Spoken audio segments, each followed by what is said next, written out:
What's up, guys?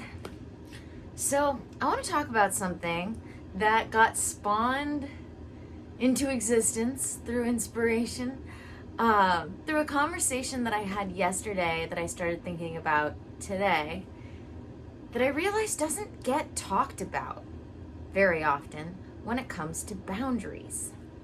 Because often you'll hear all of us spiritual people, self-help people talk about making sure that you're upholding your boundaries.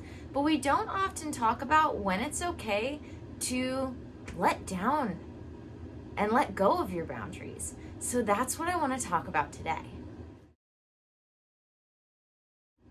First of all, welcome back to another video. I'm Ann Blackwood, your Silicon Valley Sage Sister, here to bring consciousness to the forefront of your daily life to make life a little kinder and simpler.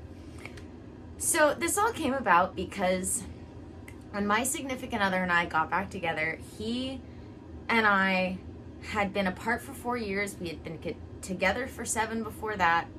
And in between, I had been with somebody else. And I knew I was going to want to stay friends with this person. I was going to want to spend time with this person in person. And knew that that was going to be a boundary that I was going to need to uphold, that he wasn't going to necessarily be super comfortable with. So when we got back together, I said to him, look, not only am I gonna want to stay friends with this person, not only am I gonna want to spend time with this person, but I've got these other X, Y, and Z boundaries that you need to know. If we're getting back together, if we're starting this new adventure in our relationship, I'm gonna need these things. And I knew they were going to be difficult for him, but he said, okay, we'll try this. Let's see where this goes. And over time, within the first year of us getting back together, it was a bit tumultuous because not only was I dealing with not being with this other person and them really feeling that, and me having to figure out where that relationship was going to sit in my life, because I knew it wasn't going to die completely. I was also entering this new chapter in my current love relationship.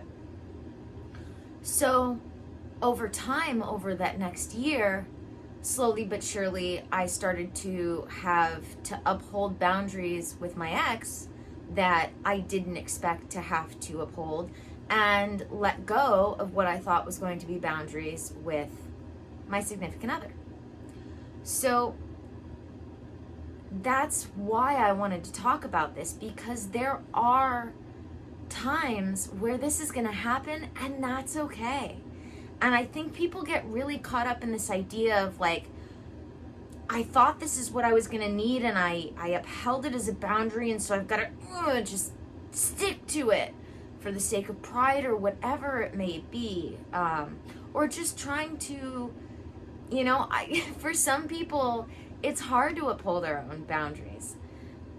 And so we feel like we have to stick to something just for the sake of sticking to it, because we feel like if we're not sticking to it, even though it's something we don't actually need anymore, or didn't need at all, but we thought we were going to need it, we hold on to it just for the sake of trying to stick to something because we feel like we're otherwise generally flaky, and trying not to be flaky with our own selves. And so this can be a delicate dance and a delicate balance, and that's why this is all about Balanced Blackwood Tribe, baby. It's just, life is a dance in that sense.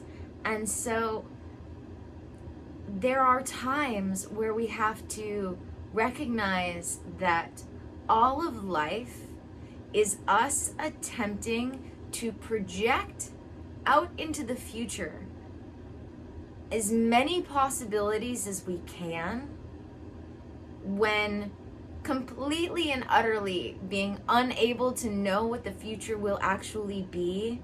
And then as that future comes to us, go with the flow of it. So we might think that we have needs that we end up realizing aren't needs that we can let go of. There are going to be times where we didn't anticipate our needs and then have to uphold a boundary that we didn't set originally, and be okay with setting it then. That's what happened from the perspective of my significant other. You know, he thought that he was going to be able to handle some of the things that I was requesting, and then realized he couldn't, and therefore had to set those boundaries of, look, I can't handle this. I thought I was going to be able to. I can't. This is what I need. And that's okay. And we have to be able to be flexible with our boundaries based on what we need.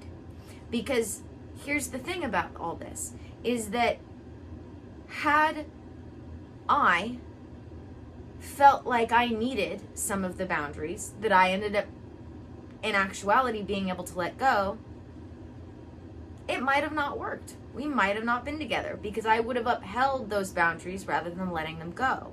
It just happened that I set myself up with more needs than I actually needed, which was good in the grand scheme of things, because it at least prepared the both of us for a potential situation, and then I was able to let them go. That's better than having to set up boundaries after the fact, after trying to agree to something that you then can't handle, as far as, you know, the amount of stress that puts on oneself. But we've got to recognize, like, we think of boundaries, we think of this idea of boundaries as like a wall. Because of the whole concept of boundaries, of them being something that we are upholding to make sure that our needs are met. But they're not walls. They're not walls, and they're not here to keep us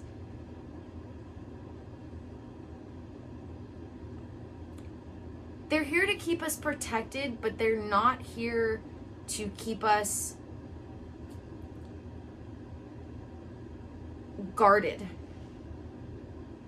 in that sense. I don't know if I've got a good way to I don't know if I've got a good way to extend that metaphor. Our boundaries are going to fluctuate and change as our needs fluctuate and change. So the best way to go about figuring out what your boundaries need to be is to figure out what your needs need to be. And that's why I've been talking about this a lot recently.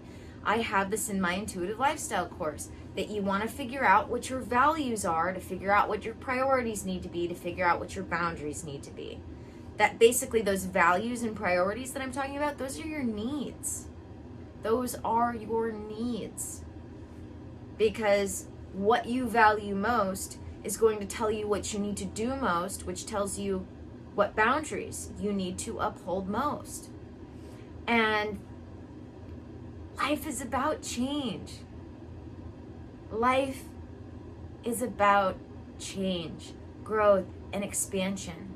And that's not to say that we should change things about ourselves that aren't changing, because there are absolutely going to be things about ourselves that don't change. For instance, I have developed really strong bonds with people that I'm with that don't break. So I end up with exes that I can be friends with, that I can just go to lunch with, catch up with. And so for me, that's something that's not changed, that my significant other has come to terms with and understands that there's nothing about that has anything to do with our relationship. And he understands this better now, because while we weren't together, we stayed friends. We went out and caught up and had lunch and went to a movie from time to time. So he now has that perspective of how I was with him when we weren't together. So now he can see that from now on, if I want to go to lunch with someone I was with in the past, and he knows pretty much all of them personally at this point that I would want to do that with. I mean, we've been together with the exception of that 4 years since we were teenagers. So, you know, he knows the people I was with before him, and that's kind of the extent of it, because I was only with one person in between us being together. But my point being that for me, something that doesn't change is that I have a couple of people in my life that I'm always going to want to spend time with if I get the opportunity to, who I was romantically with in the past. And that doesn't mean that we are romantically experiencing any sort of romantic feelings now. And so that's a boundary that I have, that if I want to go out to lunch with the first guy I ever went out with is one of them, and then my most recent ex is another one. If I want to go out to lunch with those people, I'm going to do it. And he's okay with that now. But something he couldn't be okay with, that I had to let go of, was the idea of possibly going out on some sort of trip with one of these people.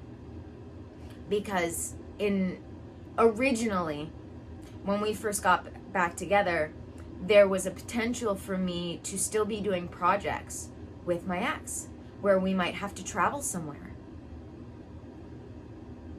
You know, we weren't going to be sleeping in the same bed together, but we might be sleeping in the same room. We might end up sleeping in a car, because that's how we do.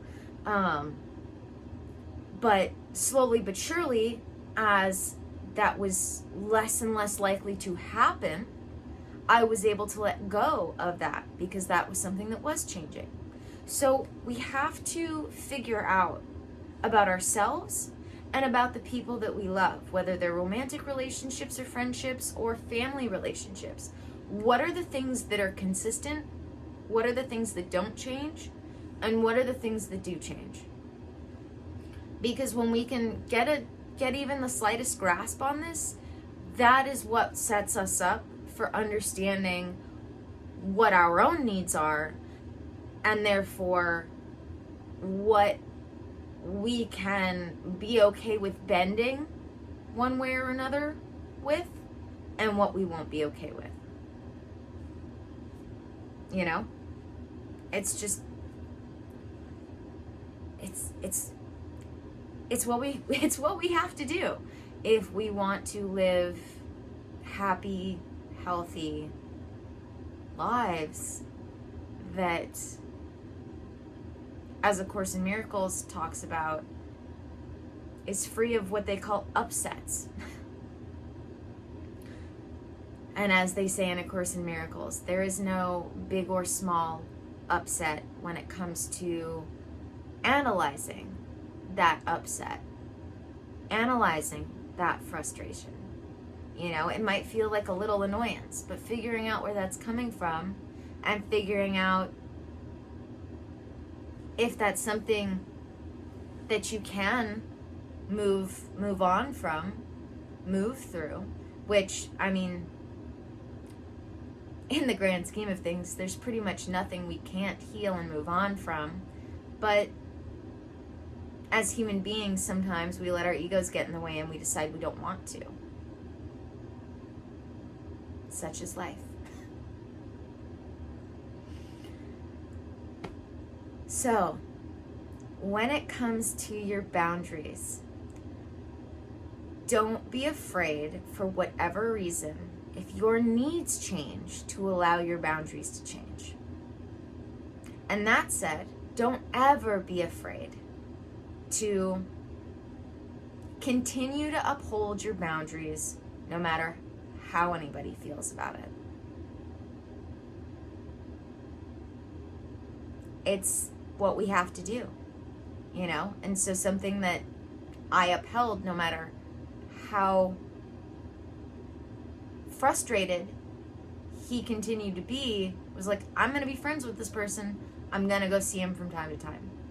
I know that we've had a little bit of a tumultuous time getting through this time, but I'm not going to let that go, because I know that the more time goes by, the easier it will get. And I was right. We just had to get away from that moment in time where things were tumultuous, get through it, get over it, release it, heal it, on the part of all three of us, so that eventually I could go have lunch with my ex and still be with my significant other. So of all the boundaries that I did end up letting go of or bending, I kept that one, because that was something I did actually need. Or that was something I decided I actually needed. So, you know, there's times where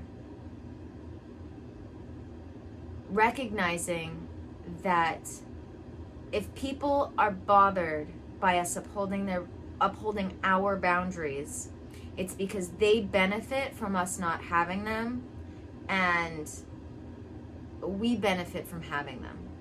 So you've got to ask yourself, why does this person want me to not uphold my boundaries? If these really are my needs, not just my wants, my needs, if these are really my needs, then I need to uphold this boundary. And why does this person not want me to? And it's not always going to be for some sort of malicious reason. You know, people hear that, and, you know, that quote that I just said about, you know, those who don't want you to have boundaries are the ones who benefit from you having none. You know, that's not always malicious intent that makes it so they want to overstep your boundaries or want you to not uphold your boundaries. But at the end of the day, you just really have to ask yourself, is this something I need? Is this something that's not going to change? Or is this something that I want, and is this something that's not going to change? Or is this something that I want, and is this possibly something that will change, that I can do without? Boundaries don't have to be this steadfast thing. We're better off preemptively setting up boundaries that we can let go of than we are trying to force boundaries that don't need to be there.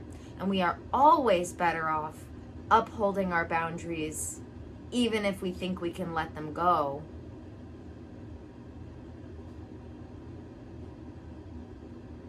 if we really think that we need them.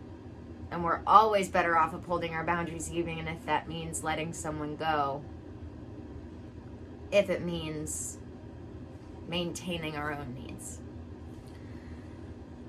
So, it's definitely something to think about, and why I try not to make,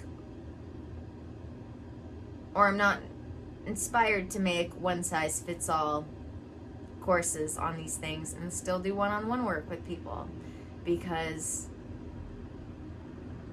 I don't think I have, as much as I've given you as much as I can, a formula for figuring out specifically what is actually a need of yours or not.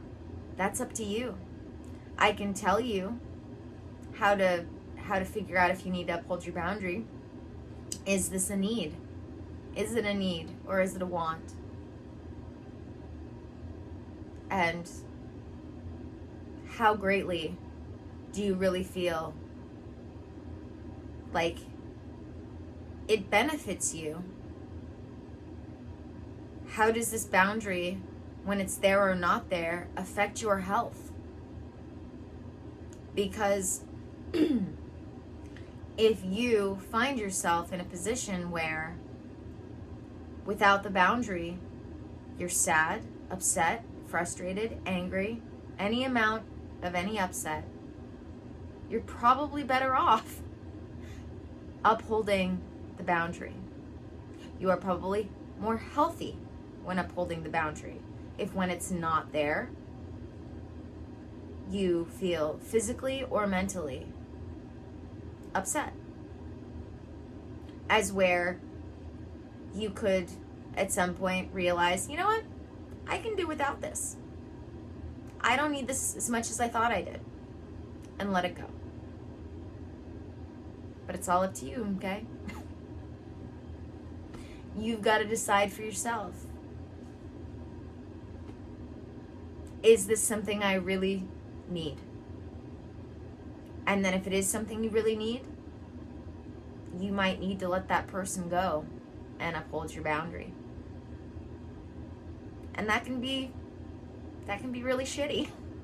Sometimes. That can be really shitty. Sometimes you might think it's going to be crappy and then realize how good you feel without that person in your life. Like, that's something that people don't realize is like not only something that happens, but something that can make you feel really good when you finally let that person go. And the weight's been lifted and you feel relieved. And there are people that feel bad for feeling that relief. And I feel bad for them, because you should never feel bad if you feel relieved because you upheld your boundary, even if it means letting someone go. Thank you guys for joining me for another video. Don't forget to subscribe if you haven't already. Don't forget to check out the links in the description. I've got my Patreon where my intuitive lifestyle course is, amongst many other things like journal exercises, guided meditations, other videos, courses, mini-series, workshops, one-off videos.